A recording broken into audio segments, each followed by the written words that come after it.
பொதுப்பணித்துறை அமைச்சர் பேரவைத் தலைவர் அவர்களே,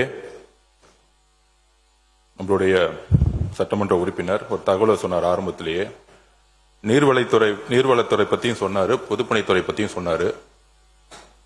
5% கமிஷன் இருக்கு, நம்ம தகவல்லாம் சொல்றாரு.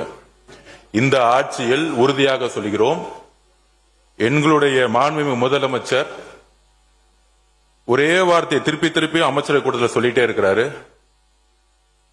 லஞ்சம் என்பது மிகப்பெரிய குற்றம்னு ஒவ்வொரு அமைச்சர்ட்டையும் சொல்லிட்டு இருக்காரு. அப்படி யாராச்சும் ஈடுபட்டால் இங்க இருக்கக்கூடிய ஒருத்தர் கூட அமைச்சரா இருக்க முடியாதுங்கிறத பதிவு பண்ணிட்டே இருக்கிறார்.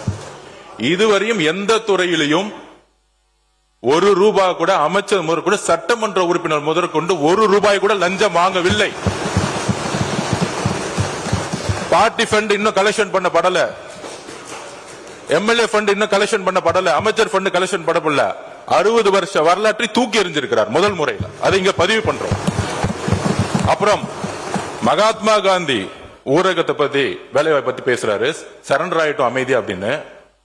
இன்றைக்கு காலையில இருந்து மேகதாது பிரச்சனையை ஜனநாயக பார்வையுடன் எதிர்க்கட்சி தலைவர் பேசினாரு, அனைத்து கட்சிகள் பேசணும். அதே மாதிரி மாண்புமிகு முதலமைச்சர் விளக்கம் கொடுத்தார், நீர்வளத்துறை அமைச்சர், விவசாயத்துறை எல்லோரும் விளக்கம் கொடுத்தோம். அதற்கப்புறம் தமிழ்நாட்டில் முக்கிய பிரச்சனை ஒன்று இன்றைக்கு உருவாகி கொண்டிருக்கிறது. தமிழ்நாட்டுக்கு மட்டுமல்ல, தென் மாநிலங்களுக்கான பிரச்சனை. அதற்காக தான் நாளைக்கு மாண்புமிகு முதலமைச்சர் அனைத்து கட்சி எம்பிக்கள் கூட்டத்தை டீலிமிட்டேஷனுக்கு கூட்டியிருக்கார். எதிர்க்கட்சி தலைவரை பார்த்து ஒரு கேள்வி கேட்கிறோம். நாளைக்கு இந்த தென் மாநில பிரச்சனை, தமிழ்நாட்டுடைய பிரச்சனை, டீலிமிட்டேஷன் பத்தியுடைய பாராளுமன்ற உறுப்பினர், திமுகவுடைய பாராளுமன்ற உறுப்பினர் கலந்து கொள்ள போறாங்களா இல்லையா? Number 1 question. நான் கேட்டு முடிச்சிடுறேன், கேட்டு முடிச்சிடுறேன், கொஞ்சம் கேட்டு முடிச்சிடுறேன். அதுக்கப்புறம் எதிர்க்கட்சி தலைவர்கள் பேசட்டும், ஒன்னும் பிரச்சனை இல்ல. நான் பேசி முடிச்சிடுறேன். என்னுடைய கருத்துக்களை சொல்ல விடுங்க. ஜனநாயக பூர்வமா என்னுடைய கருத்துக்கள் சொல்லணுங்கிறது மாண்புமிகு எதிர்க்கட்சி தலைவர்கிட்ட கேட்டுக்கிறோம். மாண்புமிகு முதலமைச்சர் அவர்கள் தமிழ்நாட்டில் பாராளுமன்ற உறுப்பினர்களுடைய ப்ரொபோர்ஷனேட் காப்பாற்றப்படணும், தென் மாநிலங்கள் காப்பாற்றப்படணும் ஒரே குறிக்கோளுடன் பாராளுமன்றத்தில் கூப்பிட்டிருக்கார். அதுல வரக்கூடிய நாங்க பேசிடுறோம். என்ன ஒரு தகவல், என்ன ஒரு தகவல்னா, வரக்கூடிய நாடாளுமன்ற சிறப்பு கூட்டத்தில்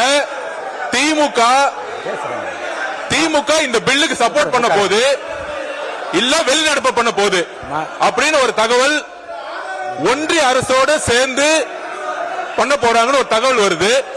அதுக்கு எதிர்க்கட்சி தலைவர் திமுக ஆட்சியில் இருக்கும் பொழுது என்ன நிலைப்பாடு எடுத்தாங்களோ, தமிழக வாழ்முறைக்காக நடவடிக்கை எடுக்க போறாங்களா, எதிர்க்கட்சி தலைவர் சொல்லட்டும். மாண்புமிகு பொதுப்பணித்துறை அமைச்சர் அவர்கள், நீங்க நாளை மாண்புமிகு முதலமைச்சர் அவர்கள் நாளை டீலிமிட்டேஷன் பற்றி விவாதிப்பதற்கு அனைத்து கட்சி நாடாளுமன்ற உறுப்பினர்களை அழைத்திருக்கிறார் என்று தகவல் நான் தெரிவிக்கிறேன். அதில் எதிர்க்கட்சி தலைவருடைய திராவிட முன்னேற்ற கழகம் கலந்து கொள்ளுமா இல்லையா என்பதை அறிய விரும்புகிறேன் என்பதும் நிறுத்திக் கொள்ளலாம். கொடுங்க. மாண்புமிகு எதிர்க்கட்சி தலைவர் அவர்கள்.